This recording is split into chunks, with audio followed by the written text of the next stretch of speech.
Madame, Monsieur, bonsoir. Bienvenue dans ce journal. Voici ce qui domine l'actualité. Les populations sont venues de toutes les localités de la région du Sud Comoé. Hommage au président de la République. Rassemblement à Grand Bassam pour saluer les actions de développement du chef de l'État. Le vice-président à la tête des cadres de la région, Daniel Kablan-Duncan, lance un appel à la cohésion sociale. Au total, 2100 pompes à motricité humaine à réparer sur l'ensemble du territoire national. Le projet est en marche. Il s'inscrit dans le cadre du programme social du gouvernement. Plusieurs localités ont déjà accès à l'eau potable. Dans ce journal, nous nous rendrons dans les régions du Folon, Kabadougou et Kavali. Tara Gaye, nouvelle reine de la beauté ivoirienne, elle a été sacrée Miss Côte d'Ivoire hier à la 23e édition du concours. Elle surclasse les 26 autres candidates et succède à Sui Fatem. La plus belle fille promet de mettre son mandat au service du social.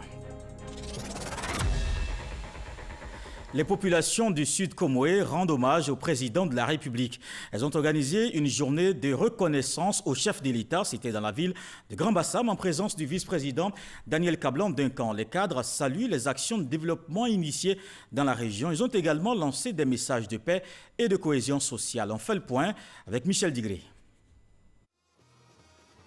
Venus d'Aboisseau, de Tiapoun et d'Adiaké, les populations du Sud Comoé, aux côtés de leurs frères de Grand Bassam, ont bravé la pluie pour témoigner leur reconnaissance au président de la République. Merci à vous, chers parents, d'avoir effectué le déplacement ce jour, en bravant les intempéries, pour témoigner à la Côte d'Ivoire et au chef de l'État que ici, dans le Sud Comoé, nous ne sommes pas des ingrats et que nous savons reconnaître le bien qui nous est fait. Les cadres de la région en première ligne des ministres du gouvernement ont donné le sens de cette cérémonie, justifiée par toutes les actions de développement initiées en faveur des populations. Citons l'autoroute de Grand Bassam. Citons également le bitumage des principales voies des chefs-lieux de département et de plusieurs villes. Construction de la voie express Aboisseau-Noé. Bitumage de la route de la préfecture de Tiapoum.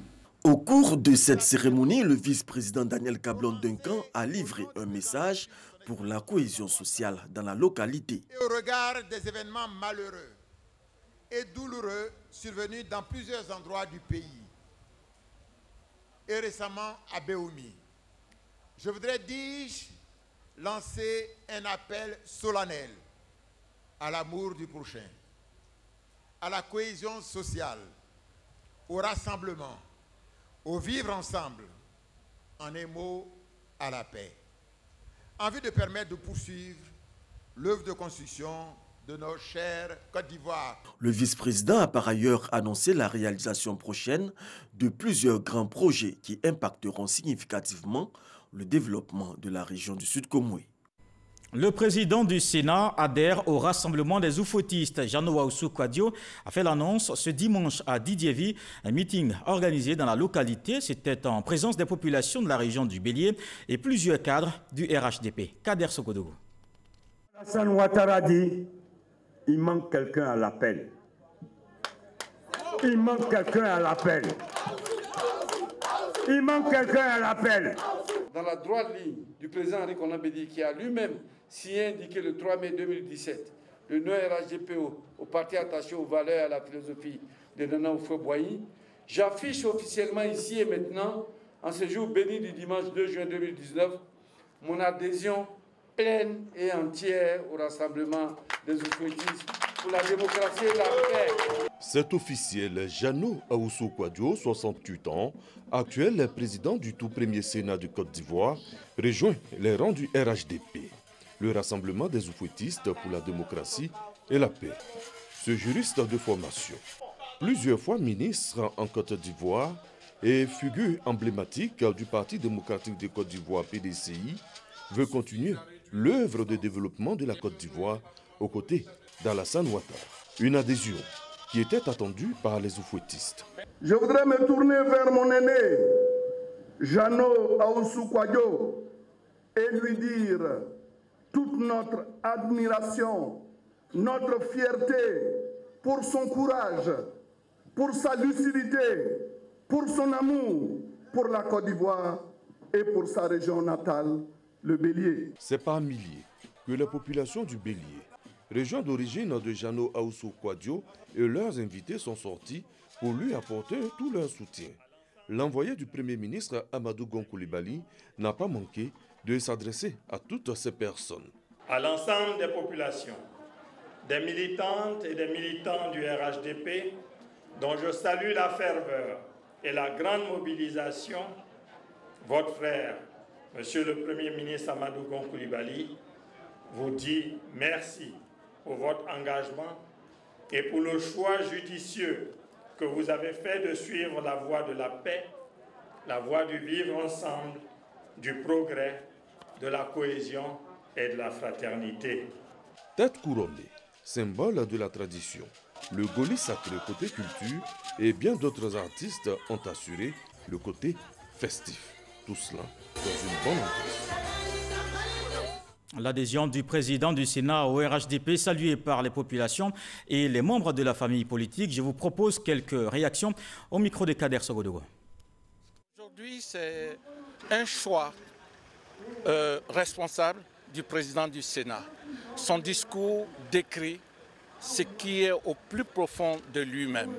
Nous sommes fiers de cette décision de ce grand homme, cet homme plein d'expérience et plein d'abnégation qui a marqué l'histoire de la Côte d'Ivoire récente. Ce retour officiel, j'allais dire, du président du Sénat au RHDP marque un tournant important pour non seulement la vie du RHDP, mais pour l'ensemble de la Côte d'Ivoire. Ahoussou m'a toujours dit que lui, il sera avec le président Alassane Ouattara. Donc, qu'il va venir. Mais qu'il attend, il est en train de convaincre, tout faire pour convaincre le président Bédié. Mais si ça ne va pas, lui ne restera pas là-bas. Ahoussou Kouadio Jano, c'est un homme qui est au commencement du RHDP. Il ne pouvait pas rester à mi-chemin et puis aller ailleurs. Ahoussou, le président du Sénat, manquait à l'appel. Et maintenant, le tour est bouclé. Et je voudrais vraiment féliciter le président du Sénat, mon frère Ahoussou Jano, d'avoir choisi le camp du rassemblement et de l'union des enfants du feu. Autre activité politique, mobiliser tout l'Ouest pour le RHDP. C'est l'objectif du mouvement Tonkoui RHDP 2020. Il a partagé sa vision avec la population. Les élus et cadres de cette région étaient à la cérémonie du lancement des activités. Éric Goré. Albert Flendé à la tête du mouvement Tonkoui RHDP 2020. Un mouvement qui a fait son lancement dans la ville de Mans il y a à peine un mois. Son objectif, assurer la victoire du RHDP en 2020. Et pour y arriver, il faut l'implication des fils et filles de la région du Tonkoui. C'est un mouvement formé de cadres, d'élus. Et donc, si on doit désigner les responsables pour animer le parti dans le Tonkoui, il faut qu'on compte avec ces gens-là. Ce mouvement a 3 petits objectifs précis. Il est chargé de faire la promotion du RHDP, pas la promotion de quelque parti que ce soit, puisque les partis sont fondus dans le RHDP. Une idée soutenue par les élus et cadres du Tonkoui. Un outil important qui vient de mettre à la disposition de tous les cadres du Tonkoui. Et ensuite, vous dire que nous, les élus, qui sommes les hommes de terrain, qui sommes les porte-parole des populations, je pense qu'il n'y a pas mieux loti que nous pour faire la promotion du RHDP sur le terrain. Nous partageons la vision et nous sommes convaincus que c'est le RHDP qui permettra à la Côte d'Ivoire d'être rassemblée, forte, pour continuer son développement. Le mouvement Tonkoui RHDP 2020 entend travailler sur le terrain avec les autres mouvements en faveur de la victoire du RHDP en 2020, selon Albert Flendé.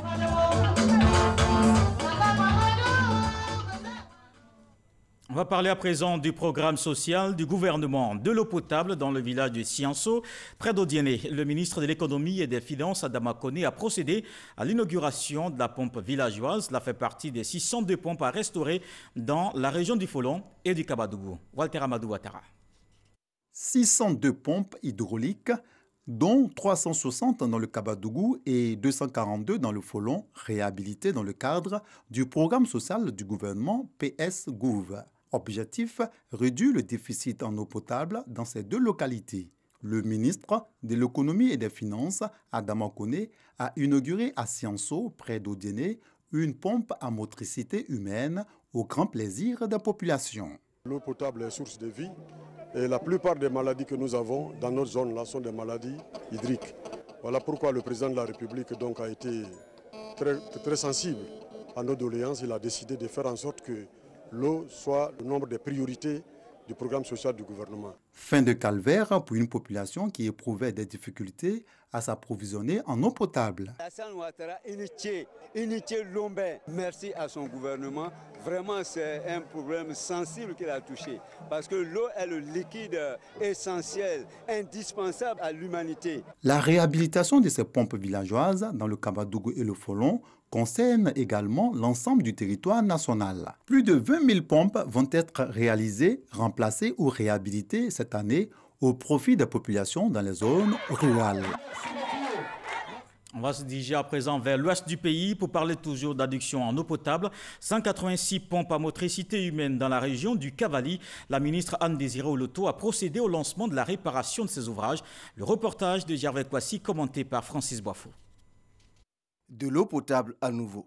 La ministre de la Salubrité, de l'Assainissement et du Développement durable lance, par ce geste, le projet de réhabilitation des pompes à motricité humaine dans tous les départements de Guiglo, Bloulequin, Tailly et tout le Pleu. 186 pompes villageoises à réhabiliter sur les 466 dans toute la région du Cavali. Nous avons profité de cette occasion pour lancer un appel aux populations, un appel à leur mobilisation en vue de l'entretien de tous ces ouvrages mis à leur disposition par l'État de Côte d'Ivoire pour leur permettre donc d'avoir une bonne santé, parce que tout le monde sait et tout le monde le répète que l'eau c'est la santé et que l'eau c'est la vie. La ministre Anne Oloto, par ailleurs présidente du conseil régional du Cavali, se félicite des efforts du gouvernement en vue de satisfaire les besoins des populations en eau potable. L'eau est très sale. Quand les pompes là sont en panne, c'est ce qu'on prend pour boire. Mais quand on boit, ça nous donne beaucoup de maladies. Souvent on prend pour laver les habits, mais quand on lave, ça gratte nos corps, on n'est pas à l'aise avec ça. Situé dans le département de Guiglo, le village de Mona a servi de cadre au lancement de cette opération qui vise à améliorer les conditions de vie des populations. De l'eau potable pour tous, au total 21 000 pompes à motricité humaine pour les populations. Le gouvernement met ainsi en œuvre son programme social, tout comme les filets socioproductifs. Une initiative pour réduire la pauvreté, c'est un soutien financier aux ménages les plus vulnérables en milieu rural. Dans le cadre du magazine du dimanche, Hamza Diaby a reçu Kipeya Kone, le coordonnateur du projet filets socioproductifs. Je vous propose des explications dans cet extrait. Le projet filet socioproductif est une action majeure de l'agenda gouvernemental qui est placée sous la houlette de Madame le ministre de la Solidarité, de la Cohésion sociale et de la lutte contre la pauvreté, le professeur Maria Tokone. Et dans le cadre de ce projet, il s'agit de redistribuer les fruits de la croissance et de faire en sorte que les Ivoiriens qui sont en situation d'extrême vulnérabilité, partout où ils se trouvent sur l'étendue du territoire national, puissent bénéficier d'une attention particulière. C'est donc un projet qui s'inscrit dans le cadre du deuxième axe stratégique du Plan national de développement qui se rapporte à l'accélération du développement du capital humain, mais il est également en date beaucoup plus récente au cœur des 12 mesures phares du programme social du gouvernement. Alors, de manière plus concrète, cela a été dit dans votre reportage, oui. Il s'agit donc d'allouer tous les trimestres, tous les 3 mois, 36 000 francs CFA à des ménages qui sont ciblés parmi les plus pauvres du milieu rural. Il y a donc désormais 50 000 ménages qui reçoivent régulièrement tous les trimestres le montant de 36 000 francs CFA. Mais dans le cadre du projet, nous ne faisons pas que l'allocation du transfert. Il y a donc une batterie de mesures d'accompagnement, déjà pour améliorer les pratiques familiales essentielles relatives à la nutrition, la scolarisation des enfants, les soins de santé, mais également l'inclusion productive, c'est-à-dire les inciter à produire des activités génératrices de revenus et donc préparer leur sortie. L'idée, c'est de faire en sorte que ce revenu régulier puisse permettre aux bénéficiaires d'améliorer la consommation et l'accessibilité aux services, mais aussi en même temps, comme vous le dites si bien, apprendre à pêcher. Un nouveau cadre juridique et institutionnel pour les travailleurs. Il garantit davantage leur santé et sécurité dans les lieux de travail. Le document de politique nationale adopté, il prend en compte les 5 prochaines années. Des détails avec Franck Quadio. Ils sont acteurs du mandat du travail et représentants du ministère. À l'unanimité et par acclamation, ils viennent de valider les documents de la politique nationale et du programme national de sécurité et de santé au travail. 2 documents qui vont garantir davantage sur les 5 prochaines années la vie du travailleur sur son lieu de travail partout en Côte d'Ivoire. Nous avons d'abord fait un état des lieux de la question de sécurité et santé au travail qui s'est soldé par l'élaboration du profil national de sécurité et de santé au travail. Et après, parce qu'il fallait commencer par cet état des lieux-là avant de donner les orientations de notre politique, donc donner notre vision pour adresser les questions de protection des travailleurs en matière de risques professionnels. Et après la politique, on a le programme national qui a été élaboré. Donc je pense que nous sommes bien dans le bon déroulement, dans l'ordre des choses. Selon la CNPS, la Caisse nationale de prévoyance sociale, on dénombre en Côte d'Ivoire 7000 accidents de travail par an dans le secteur privé formel. Les risques identifiés dans ce seul secteur justifient l'urgence de l'élaboration par le gouvernement ivoirien de ce nouveau cadre juridique et institutionnel en matière de santé et de sécurité au travail. Ce sont 2 documents qui viennent combler un vide. Vous savez que le gouvernement a initié beaucoup d'actions, notamment dans le code du travail.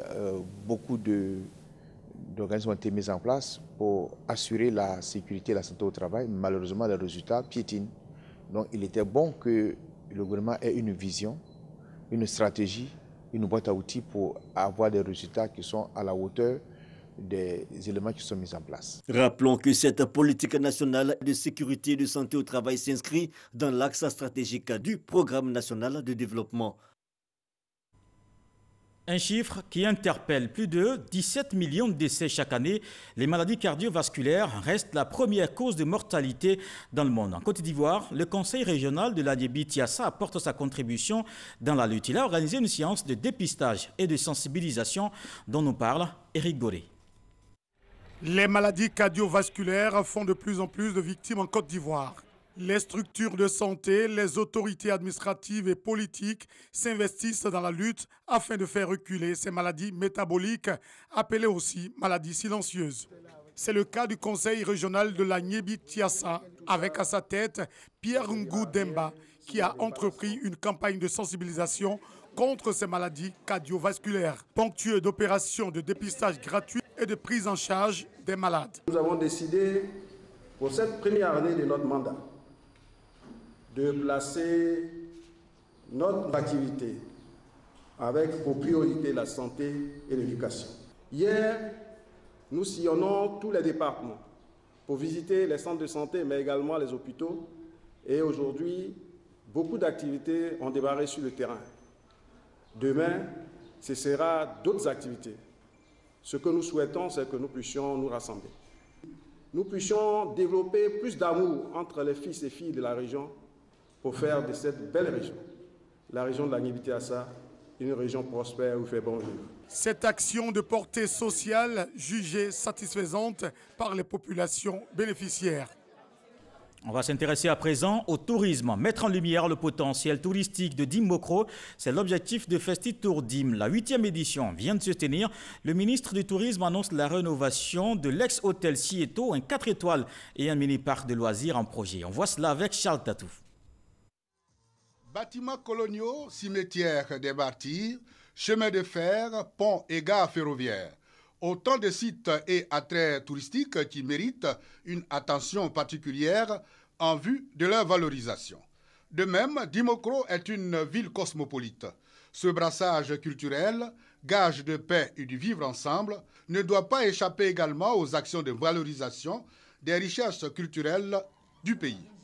Ce festival du tourisme créé par les acteurs locaux du domaine, qui fait son petit bonhomme de chemin, constitue donc une des réponses à cette problématique. Cette 8e édition vise à mettre en adéquation la vulgarisation du riche patrimoine touristique local avec les possibilités de création d'emplois directs et indirects et de services rémunérés générés par le tourisme et les nombreuses opportunités d'affaires offertes aux opérateurs économiques exerçant dans le secteur du tourisme. Les élus de la région d'Unzi, eux, apprécient cette initiative, rappelant tout de même d'autres potentialités touristiques que regorge leur région. Fait chef traditionnel, Baoulé Agba, le ministre du Tourisme est pour sa part revenu sur les dispositions prises par le gouvernement quant au développement du tourisme en Côte d'Ivoire. Siandou Fofana est également venu avec de bonnes nouvelles pour la ville de Dimokro en matière du tourisme. Déjà, il s'agit de la réhabilitation de l'hôtel existant, le Cieto, et puis la construction d'un nouvel hôtel de 4 étoiles dénommé Maison Ivoire, qui rentre dans le concept développé par la stratégie touristique Sublime Côte d'Ivoire. Et donc nous allons inventorier l'ensemble du potentiel et les mettre en œuvre conséquemment avec l'aide du moment où nous érigeons ici en direction régionale du tourisme. Question de valorisation du brassage culturel. Cette année, les danses des terroirs Agni de Temlecro, Tagbana de Katiola et celles de l'Ouest avec le Kotou et le Gla venus des villages Nyambois ont gratifié le public de leur spectacle. Un mot de religion, la construction de la paroisse Notre-Dame de la Tendresse de la Rivière Golfe est terminée. Les travaux ont débuté il y a 12 ans. Ce samedi, consécration de la paroisse au cours d'une messe d'action de grâce. Les fidèles étaient nombreux à prendre part à la cérémonie dans le nouvel édifice religieux. Le reportage de Sita Soro. Fini les moments où les messes se faisaient sous des hangars. La chapelle d'autrefois est à présent une paroisse consacrée. Après 12 ans, les travaux de construction de l'église Notre-Dame de la Tendresse de la Riviera Golfe sont achevés. Pour que cette église soit debout et belle, ça a été votre participation à vous tous, à vous tous. Vous avez donné de votre temps, vous avez donné de votre sueur, vous avez donné de votre argent pour que cette église soit debout et belle. C'est la reconnaissance à Dieu pour ses bienfaits et pour ce qu'il a permis à nos fidèles de pouvoir réaliser cette œuvre à la gloire de Dieu. Mon âme bénit le Seigneur avec tous mes fidèles. Maintenant, nous allons engager la construction de nos âmes pour refléter véritablement le message de notre Seigneur Jésus.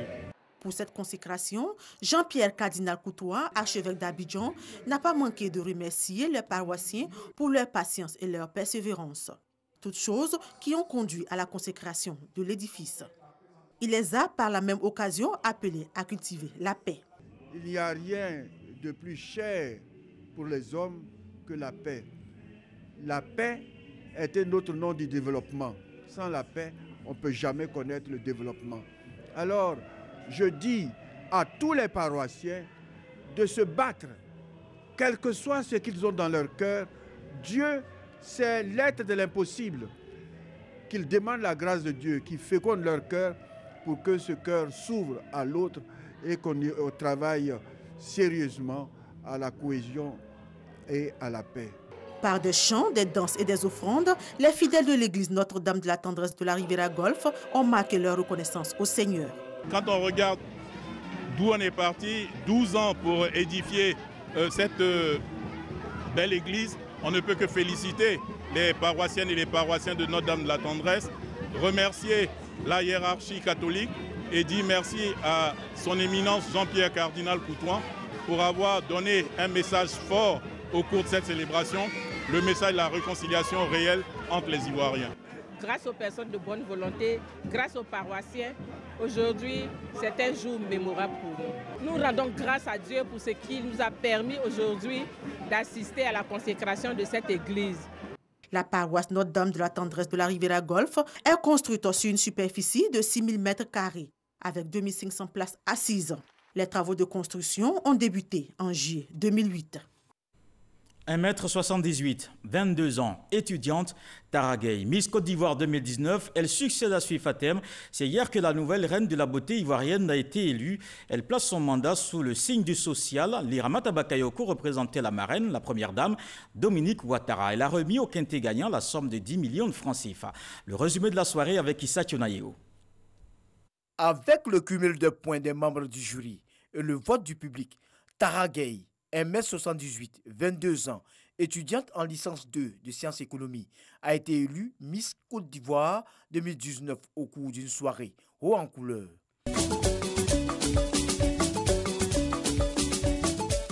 Elle succède ainsi à Sui Fatem, Miss Côte d'Ivoire 2018. Jusqu'à présent, je ne réalise toujours pas. Donc je pense que c'est demain que je vais réaliser que j'ai vraiment été élue Miss Côte d'Ivoire. Je compte travailler pour la cause des enfants autistes qui me touche beaucoup. Et aussi pour notre thème de cette année, la lutte contre la drogue. Le résultat de ce concours, qui s'est déroulé dans une chaude ambiance au Sofitel Hôtel Ivoire, rencontre l'adhésion du nombreux public et des personnalités de la sous-région. Je suis très fière de la Miss, le numéro 9 était vraiment le bon numéro. Je pense que la jeune fille qui a été élue a rassemblé l'assentiment de tout le public. Je pense que nous avons reçu notre édition et j'espère que 2020 sera aussi bon. C'est très important de soutenir la beauté africaine et le SCDAO en tant qu'organisation internationale humanitaire, c'est vrai, la culture et puis l'humanitaire font de pair. Notre vocation, c'est de construire des écoles, des centres de santé, addiction à l'eau potable et tout récemment l'autonomisation de la femme. Donc, qui dit l'autonomisation de la femme, dit Miss Côte d'Ivoire. La fête a été très belle et la compétition était dure parce que les jeunes filles étaient toutes belles, intelligentes. Et je voudrais féliciter le comité Miss Côte d'Ivoire qui a gagné en maturité. C'est aujourd'hui une véritable école de persévérance et d'excellence qui a permis de sélectionner les plus belles filles de Côte d'Ivoire. C'est le tourisme ivoirien et la culture qui se bonifient avec cette élégance ivoirienne et qui seront des ambassadrices pour véhiculer l'image de la Côte d'Ivoire encore. La marraine de Miss Côte d'Ivoire, Madame Dominique Ouattara, première dame de Côte d'Ivoire, représentée à cette cérémonie par la ministre de la Famille, de la Femme et de l'Enfant, Liramata Bakayoko, a offert la somme de 10 millions de francs CFA au quintet gagnant. Dans le reste de l'actualité, en Algérie, pas d'élection présidentielle le 4 juillet prochain, annonce le Conseil constitutionnel. L'institution a rejeté les deux seules candidatures, deux hommes quasi inconnus sur la scène politique algérienne. Le Conseil ajoute que le chef de l'État devait convoquer de nouveau le corps électoral. Aucune nouvelle date n'a été fixée. Comme tous les dimanches, nous faisons le tour de l'actualité internationale. Voyons ce qui a marqué l'information cette semaine dans le monde. Le 7 sur 7, Ahmed Traoré, Abou Sanogo.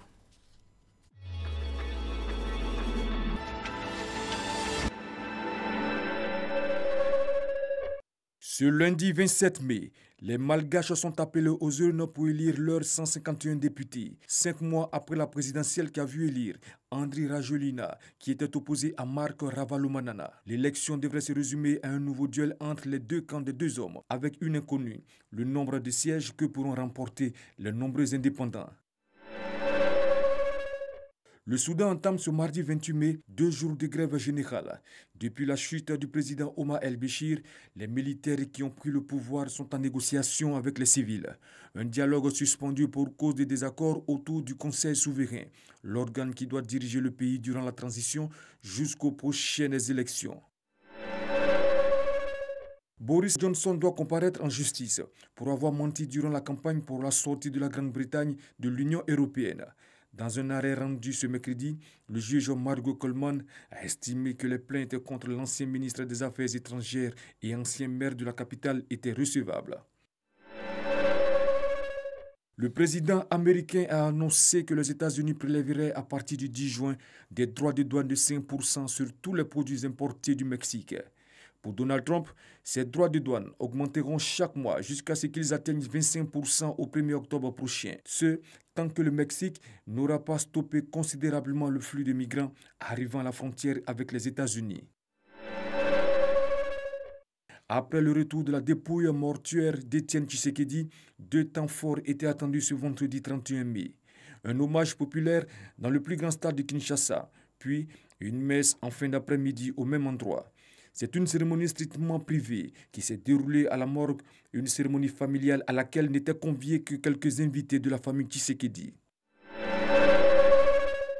Des centaines de personnes ont assisté à l'enterrement de Kamel Eddine Fekar ce samedi 1er juin à Alger. Ce père de 3 enfants est décédé mardi alors qu'il était en détention provisoire et qu'il menait une grève de la faim. La cérémonie d'obsèques était encadrée par un grand nombre de bénévoles en gilet orange. Un premier hommage a été rendu avant que son avocat, Salah Dabouz, ne fasse une déclaration dans laquelle il a dénoncé un système corrompu et corrupteur.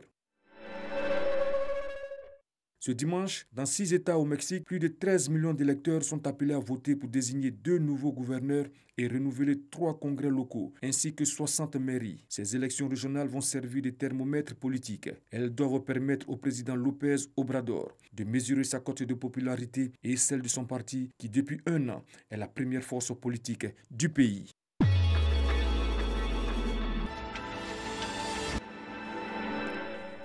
Et ce journal est terminé. Merci de l'avoir suivi. L'actualité continue sur les www.rti.ci. Bonsoir.